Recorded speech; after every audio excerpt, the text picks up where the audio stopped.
ایک ایتھیسٹ جس کا نام اجول ہے، یاسر ندیم الواجدی سے سوال کرتا ہے۔ یاسر ندیم الواجدی ایک عالم دین ہے جو امریکہ میں ایک اسلامک سینٹر میں پڑھاتے ہیں۔ یہ ایتھیسٹ ان سے سوال کرتا ہے کہ اللہ کب سے ہے، جس کا وہ بہت ہی زبردست انداز میں جواب دیتا ہے۔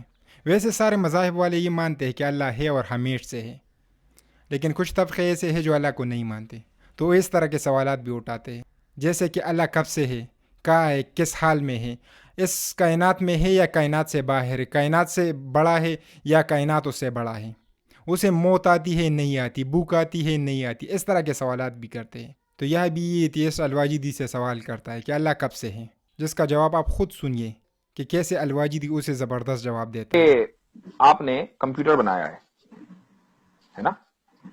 تو کیا کمپیوٹر کے اندر بیٹھے ہیں آپ یا کمپیوٹر کے باہر بیٹھے ہیں؟ باہر بیٹھا ہوں۔ اللہ نے ٹائم بنایا ہے تو وہ ٹائم کے اندر کیسے بیٹھے گا؟ وہ ٹائم کے باہر ہے۔ اللہ نے اسپیس بنایا ہے، یہ جو پورا مکان ہے، پورا یونیورس ہے، وہ یونیورس میں کیوں بیٹھے گا؟ وہ یونیورس کے باہر ہے۔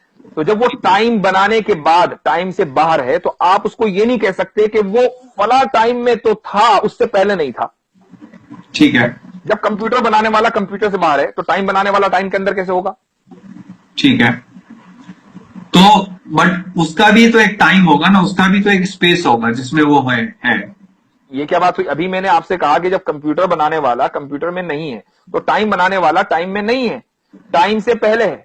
اور جب جو ٹائم، آپ اس کو یہ نہیں کہہ سکتے کہ بھئی اتنے ملین سال پہلے اللہ تعالیٰ تھا، اس سے پہلے نہیں تھا، چونکہ جب آپ کتنے بھی پیچھے جائیں گے، آپ ملین بلین ٹریلین زلین چلے جائیں، وہ ٹائم ہے، اس ٹائم کو بنانے والا اللہ ہے۔ تو جو بنانے والا ہے ٹائم کا، وہ کبھی ٹائم میں نہیں ہوگا بلکہ ٹائم کے باہر ہوگا، اور جو ٹائم کے باہر ہوگا آپ اس کو ٹائم سے جج نہیں کر سکتے۔ اس لیے آپ یہ نہیں کہہ سکتے کہ اللہ کب آیا، چونکہ جو کب کا سوال ہے یہ اس کے لیے ہوگا جو ٹائم کے اندر ہے، نہ کہ اس کے لیے جو ٹائم کے باہر ہے۔ تو مطلب کچھ ایسی چیزیں ہیں جو خود مطلب ہمیشہ سے رہ سکتی ہیں، وہ ہمیشہ سے ہیں، یہ آپ کا کہنے کا کچھ ایسی تاتپریہ ہے۔ چیز نہیں، صرف اللہ، کچھ ایسی چیز نہیں، صرف اللہ، صرف کریٹر۔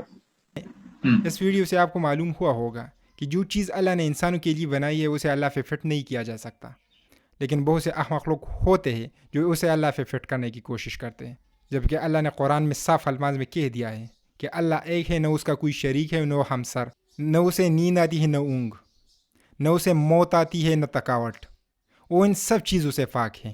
لیکن پھر بھی جو لوگ اللہ کو نہیں مانتے وہ اس طرح کے سوالات اٹھاتے ہیں، نہ پیغمبروں کو مانتے ہیں نہ دین کو مانتے ہیں، اور کہتے ہیں کہ یہ لوگوں کی اپنی بنائی ہوئی ایک رسم و رواج ہے، اور یہ لوگ سائنس اور پک پیگر پہ بلیو کرتے ہیں۔ لیکن یہاں یہ لوگ عقل سے تھوڑے فیدل ہیں کہ چھوٹی چیز بھی کسی بنانے والے کے بغیر نہیں بن سکتی، تو اتنی بڑی کائنات کیسے بن گئی؟ وہ سائنس کی اس تھیوری پہ بلیو کرتا ہے کہ یہ ایک دھماکہ ہوا اور پھر یہ سب کائنات وجود میں آیا، یہ قرآن میں بھی ذکر ہے، لیکن دھماکے سے صرف تباہی ہوتی ہے۔ ہر چیز اپنی جگہ ایک منظم انداز میں کیسے بیٹھ گئی، جیسے کہ سیارے ہیں، وہ اپنے مدار میں کیسے گھومتے ہیں، خود سے گھومتے ہیں؟ نہیں، ایسے تخلیق کرنے والا کوئی ہے۔ اگر آپ سٹڈی کرو گے، غور و فکر کرو گے، تو آپ کو معلوم ہو جائے گا کہ کوئی تو ہے جس نے اسے تخلیق کیا ہے۔